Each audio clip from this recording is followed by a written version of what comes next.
আরে হাল্ক ভাই, তুমি ভাত খাইতেছো, ওইদিকে তোমার বাবাকে কে যেন তুলে নিয়ে গেছে। আমার সাথে তাড়াতাড়ি চলো। যদি আমার বাবার কিছু হয় তবে সবাইকে আমি একদম শেষ করে দিব। বাবা, আমি আসতেছি তোমার কাছে।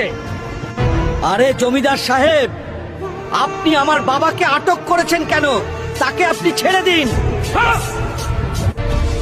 তোমার বাবা সাইকেল দিয়ে আমার প্রাইভেট কারে লাগিয়ে দিয়েছে। আমার প্রাইভেট কার ঠিক করতে 1,00,000 টাকা লাগবে।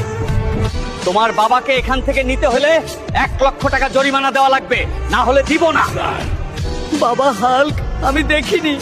বাজার থেকে আসার সময় সাইকেল দিয়ে লেগে গেছে গাড়িতে।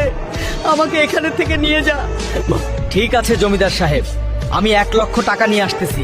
আপনি আমার বাবার কিচ্ছু করবেন না। আমি চললাম। এখন আমি এত টাকা কোথায় পাবো? কোনো কাজ করলেও তো কেউ দিবে না। চাচার কাছে গিয়ে দেখি। চাচা, আমার বাবা অনেক বিপদে আছে, আমাকে 1,00,000 টাকা দিন, না হলে বাবাকে বাঁচানো যাবে না। আমার ব্যবসার অবস্থা এখন খুবই খারাপ, আমার কাছে কোনো টাকা হবে না। তুমি যাও এখানে থেকে। আরে চাচাও তো আমাকে কোনো টাকা দিল না। এবার আমি কার কাছে যাব? বন্ধুরা, প্লিজ হেল্প করো। পুলিশ তদন্ত করে বরফ রাজ্যতে একটা ডায়মন্ড পেয়েছে। সেটা যে আনতে পারবে তাকে 20,00,000 টাকা পুরস্কার দেয়া হবে। আমি যাব বরফ রাজ্যেতে, আর সেখান থেকে ডায়মন্ড নিয়ে আসব, আর সেই টাকা দিয়ে বাবাকে বাঁচাবো।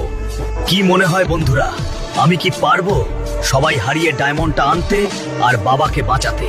পরবর্তী পার্ট দেখতে ভিডিওতে লাইক করে চ্যানেলটা সাবস্ক্রাইব আর পেজটা ফলো করে কমেন্টস করো। পার্ট 2 শীঘ্রই আসছে।